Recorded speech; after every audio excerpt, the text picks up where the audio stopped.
Hi, this is Rob Booker, and you're joining me now for an interview with Scott Welsh, the world's greatest oscillator trader. If you don't know what the oscillator is, it's simply a measure of the length of time that a financial instrument spends away from a moving average, and Scott just happens to be one of the most successful implementers of that trading method of all time.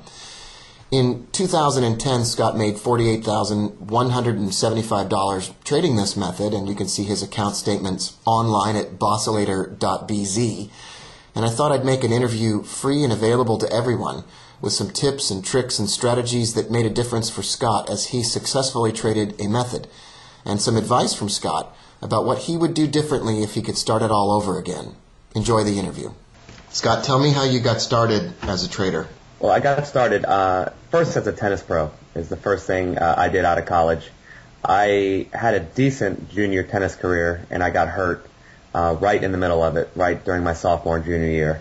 I never got better. I've never been healthy since 16 years old, so I think I had some unresolved issues, and I went into tennis, I think, to try to resolve those.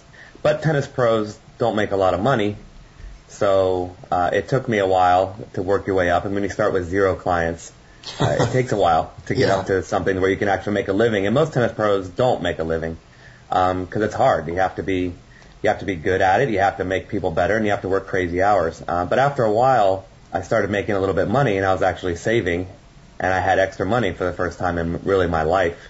And I decided, well, what can I do with it? Talking to one of my best friends, he started talking about investing. He decided to make a little stock game between us. And that's really how it started. I wanted to compete with him and beat him, and that started my research, and that was the beginning.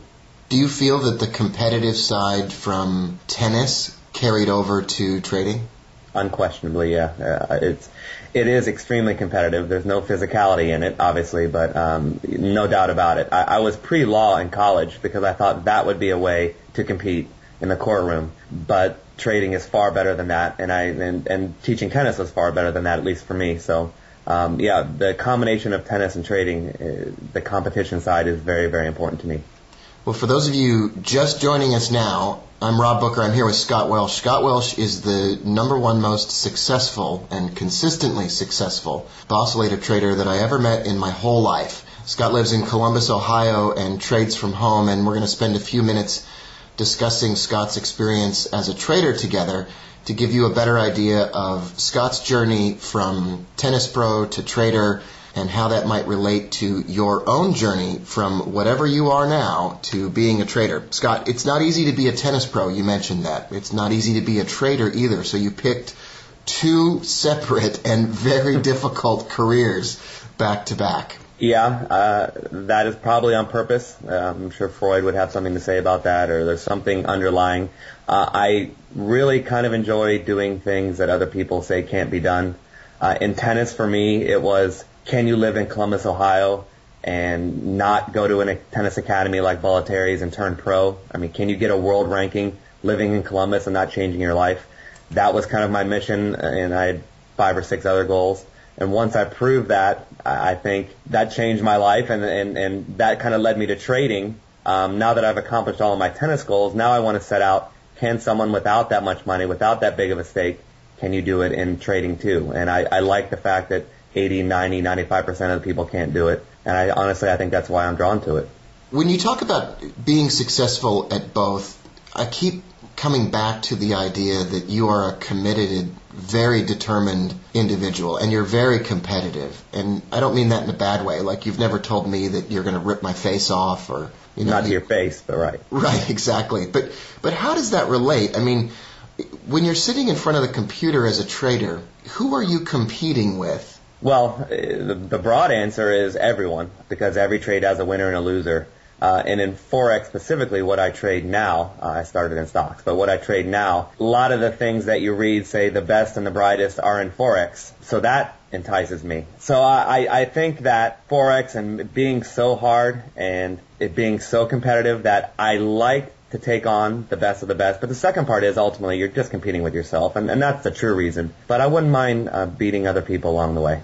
I've noticed something about you that you are competitive when it comes to increasing your account size, doing better than you did last week or last year, learning from your mistakes.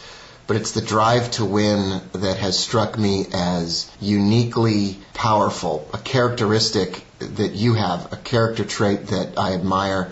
And that really does carry over into the trading that you do. You have this desire to win, that you are singularly focused on doing better than you've ever done before and improving your performance. Would you say that's an accurate compliment? Yeah, I think so. As far as tennis goes, and I keep using that as an example, but that's where all this started. When I wanted to be a tennis pro, I noticed when I started, it's all I wanted to do. And that was specifically to beat everyone else. I mean, I wanted my students to beat everyone else, everyone, everywhere, all the time, every day. And for the first 5 years, I did not miss a day on the tennis court, period. I worked Thanksgiving, I worked New Year's Eve, I worked New Year's Day, Christmas Day. Literally, it was 5 years every day. And I remember other tennis pros in my club, they'd say, oh, we're going golfing today. And I'd be furious inside. How can you possibly even go? You're a loser. I mean, just all sorts of angry things in my heart for wanting to take a day off. Well, I've learned that you can't necessarily do that every single day. And I do take breaks now, but you have to, that determination, that competitiveness is really what it takes in trading, I have found, because you can't take time off and you have to be on it all the time. So I think those two lessons are very similar. It is true that with respect to trading, you have to be on all the time. You have to have two buttons, on and more on. You can't take a day off from money management. You can't take a day off from following your methodology. And the minute you take a day off, everything sort of erupts into flames. No, and that's true. And just the same way you can't phone in a tennis lesson. It's exactly the same, and probably why I am doing both right now. But so many pros show up, and they're on their cell phone during a lesson. If someone's paying $75 an hour to learn, and they're on the cell phone. Same thing with traders. I'm going to put this trade on, and I don't know what's going to happen. This trade is not important. I mean, I have friends that do that who are just dabbling in trading, and they do that very thing. And if you're not going to put it on with all your heart, then why are you putting it on? And that's just the way I feel. I'm sure it's true that with respect to tennis pros, there were individuals that you met along the way who said things like, boy, I really wish that I was an awesome tennis pro, or I wish I had more clients, or I wish, wow, you're doing well, Scott. What's the secret, or whatever else? How is the idea of being successful as a tennis pro when you start different from the reality of what it takes to be a tennis pro when you look at the individuals who over the years just couldn't make it as a tennis pro as opposed to those who did? And then how does that relate to trading as well, the difference between saying, boy, I wish I was a better trader, or gosh, I know I'm going to be a great trader, and then what's the difference? I mean, what is the reality of what it takes as opposed to the idea and the desire to be successful? Well, I think both of the dreams are kind of similar, looking back on it now. It's easy to say, I played in high school, I played in college, maybe even played on tour for a little while. Hey, I want to be a tennis pro. That sounds awesome. I get to make my own hours. I get to come and go as I want. I don't have to work that much. And people will pay me $75 an hour. If you know that Nick Bollettieri makes over $1,200 an hour, by the way. I don't know if anybody, I think it's more than that now, actually. But everyone thinks I can get paid all this money, and I can work when I want, I can be my own boss, I can hit tennis balls, and that sounds awesome. Yeah, what a cool thing to do. Right. And then they show up, and they don't have any lessons because they're starting from scratch, and those people start saying, well, I need some hours. Well, I need some clients. Or they talk to the front desk operator and they say, anyone calls in, send me some lessons. And then at the same time, I've had many pros, good friends of mine, that say, man, I need hours. Man, my mortgage is coming due. And I say, well, can you work this clinic? I say, no, I can't. I'm going to a concert. I mean, this doesn't happen one time. This happens at the club I'm currently at. It happens at every club. They say, well, I really want to do it. And the two things they say are, yeah, but that cuts into my leisure time. Or they say, man, it's so hard. Right. So many hours, it's so hard. Same thing with trading. I think the pipe dream of trading is I'm going to press some buttons and become a millionaire. And I think that make my own hours. Same parallels there. But at the same time, they wonder, well, I'm taking these trainings, I'm not making any money. And the same rules of, well, what did you do? And they describe what they did, and it's like, that's not right. That's not going to work. Or they say, well, I can't trade. I'm going to go do this. Right. So I'd say the parallels are really striking, actually. Well, what it sounds like you're saying is that, a tennis pro says, I'm good at the game, I have the skills, and then they hope that that's going to translate automatically over into success. Why doesn't everybody see me as the go-to tennis pro? Why aren't the clients flooding in? I'm a good player. Which is not so different than an individual who finds that they're quite good at trading initially, but perhaps each of us when we first started did not have a full appreciation of the stamina and level of endurance required to continue that and to be successful for a long time into the future. And I think that's a critical difference that you have demonstrated really well. Having that tennis pro experience, I think, gave you an edge when you started trading that has nothing to do with money management, has nothing to do with entries and exits, and everything to do with the fact that you were signing up for something difficult and you went in with eyes wide open. Well, and that's the thing, is that I do sign up for something difficult, as you said. In Tennis Pro, I knew it was hard, and I don't have the pedigree. Yeah, I was good, but I never got a chance to finish. People that I beat went on and played the U.S. Open qualifying, and people went on and played number one for best colleges in the country. Yeah, they all did that, but I never did that. So when I was starting, I was basically nothing. But I enjoyed that. I enjoyed the fact that I don't have any clients, and I don't know how I'm going to make any money, and I don't know how I'm going to pay the rent when I just moved out of my parents' house. But that was exciting to me, and I just stayed at the club, and I just stayed there all day. And I got my first client, and she got really good pretty fast, and then it went from there. Same thing with trading, though. I mean, if you're not willing to accept the challenge, and I remember a trading story. There was one of a pro that I worked with, the last club that I was at. I was looking at stocks at the time, and he said, I traded a stock in 1986, and I lost money. Haven't looked at it since. That was like 2005. People are like that, though. And if you don't enjoy the challenge and how hard it is and like that, then you're definitely not going to make it. Well, if you're just joining us now, I'm Rob Booker, and I'm speaking with Scott Welsh. We jointly teach a course called the Boscillator course. Scott just doesn't talk about being successful. Scott successfully traded the Boscillator to the tune of about $48,175 last year.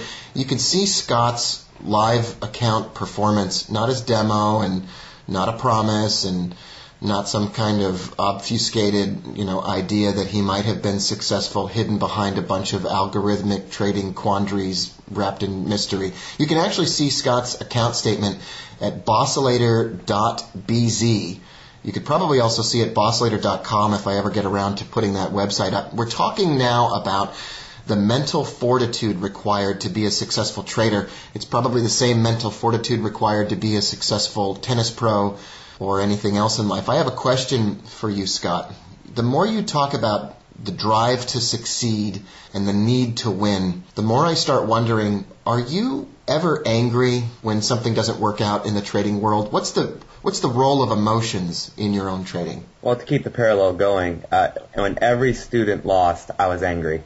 And, that the kid knew I cared about him, but that probably wasn't the healthiest reaction. I remember one of my first students playing in the state semifinal and the Final Four in singles.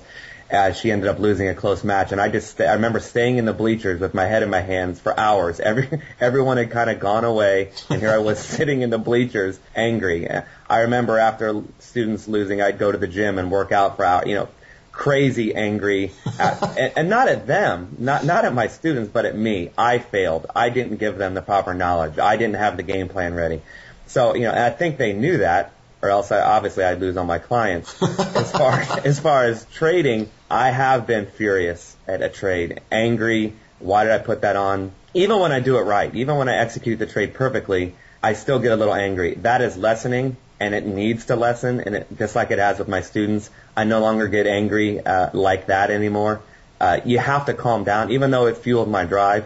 If you're taking these trades, you have to understand that you only have so much control. I mean, I have much more control over a student on a tennis court than I do on a trade, and you can't really get angry. You can get motivated, but anger used to play a huge role, but not as much anymore, and I think that's the right way to go. I think it's possibly true, although I'm the interviewer, I guess I will interject this.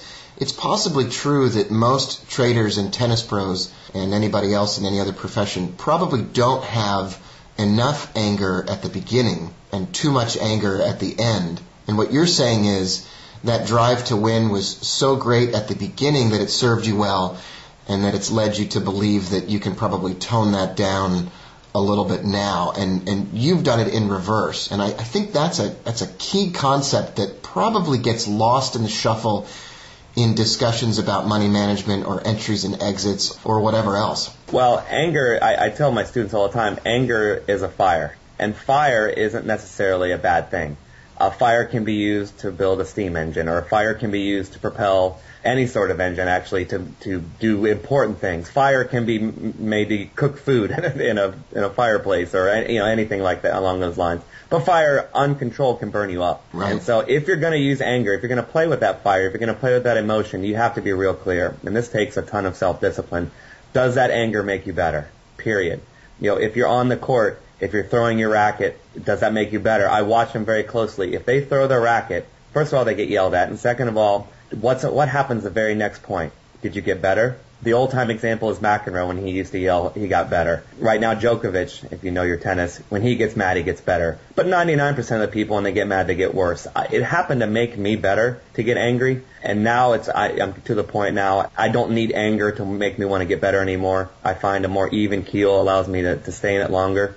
But absolutely, anger can play a role as long as you use it only to help you, and you have to watch that very closely. Yeah, it also depends on where the anger originates from. For example, if you're angry on the tennis court because your dad didn't treat you the way that you wanted to, and he's in the stands and he disapproves of you, like Andre Agassi or something like that, that's probably, it's probably not the greatest thing in the whole world as far as, a human development trick.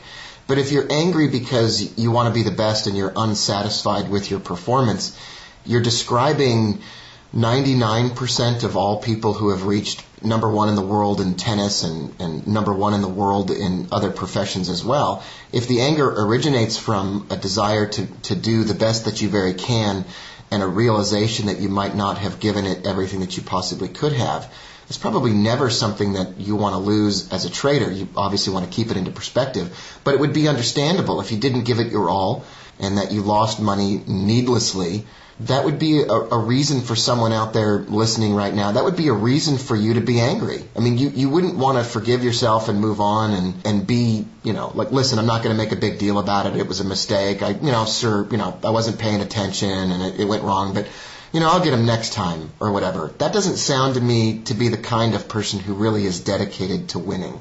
No, definitely. Like you said, a little bit of anger at the beginning is very appropriate. If you put a trade on and you didn't follow your rules, or you traded a currency pair or a stock or something that you weren't going to trade, and you do that, you're darn right you better be angry. Don't do that. Don't do that anymore. And that sort of anger can, you can look at yourself and get very upset, and that upset attitude can lead you to not do it anymore. So to say you're supposed to be calm and peaceful, yes, you are, unless you do something wrong. And absolutely you can use anger. It is an extremely good motivator. It got me back in the club every day. It gets me back on the computer every day if I do something wrong. But at the same time, if you do it right, and you have to give yourself some acceptance too. But I think as far as the learning and as far as the punishing of stuff you do wrong, anger is extremely useful, yes. Well, I appreciate that discussion. There's oftentimes the question that arises from traders around the world. They say, Rob, what would you tell me to do? I'm just starting out. What kind of advice would you give me? And I've been dying to ask you this question.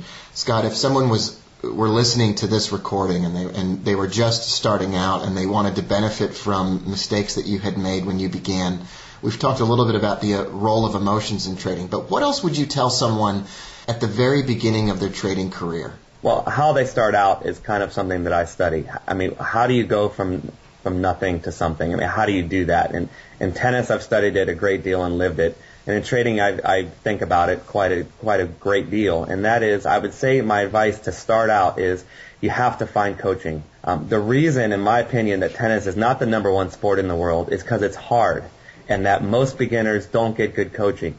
And the honest truth is, if you're a starting tennis player, I meet a lot of people when I say I teach tennis, and they say, well, I played once, and they don't play anymore. Well, why don't you play anymore? Well, I kept hitting the ball over the fence. If you don't get good coaching from the beginning, if you can't rally back and forth, if you can't, in other words, stay in the game, if you cannot stay in the game when you start, tennis is hard, and it's not fun, and you quit, and you move on to something else. Training is no different.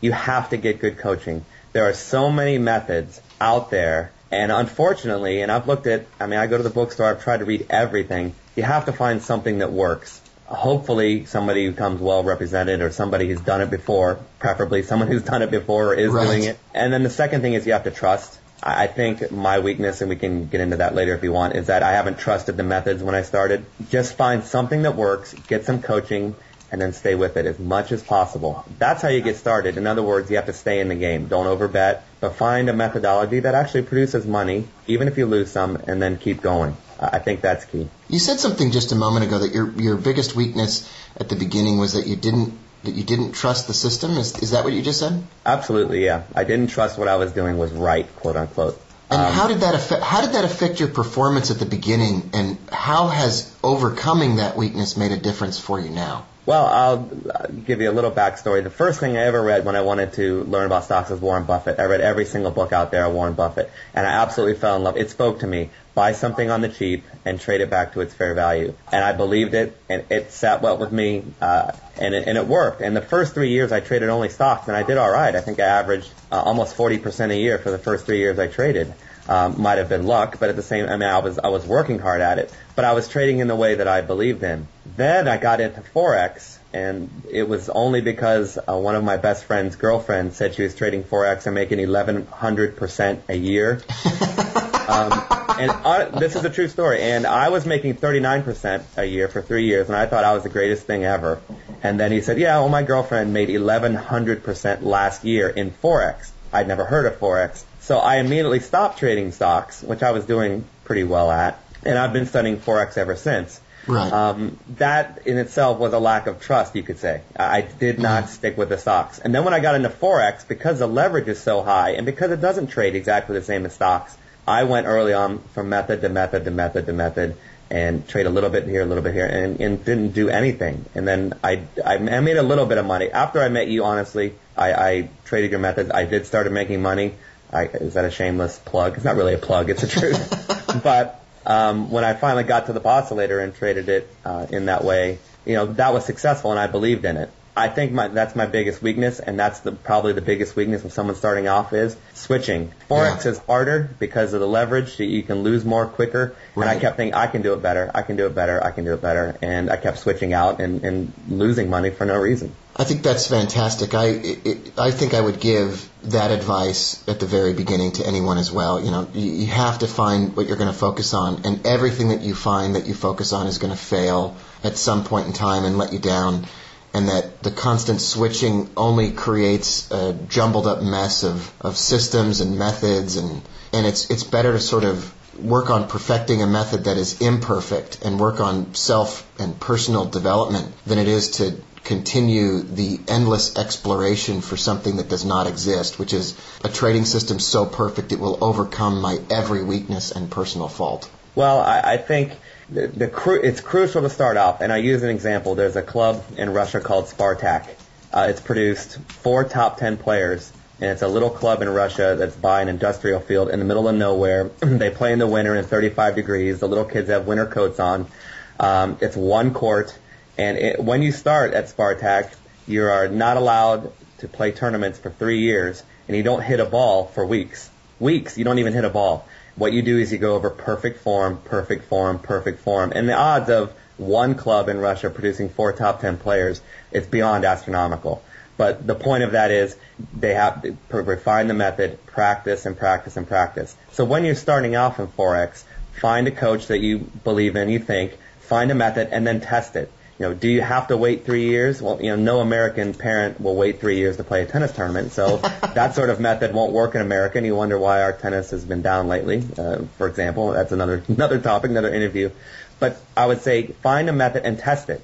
Test it for 3 years, not 3 years' time, but 3 years back on your charts, or test 1,000 trades or 500 trades or something that you feel you can do, something that gives you the trust to start and to stay. I think that's absolutely crucial. Don't start until you've tested it. You read a method online and you start trading it and you lose and you're lost. And you'll lose too much money and you won't know what to do next. Once you test it and you trust it, you'll be fine. It's excellent advice. I've been here for the last 25 minutes together with Scott Welsh, He's a Boscillator trader and co-course leader together with me in the Boscillator course. You can get more information about that at boscillator.bz. But most importantly of all, Scott, all we really care about is hopefully during the time that we've spent talking to people out there, there's been a realization that there can be some focus. If you haven't focused on a trading system in the past or done your testing, maybe it's time to think about doing that, whatever it is.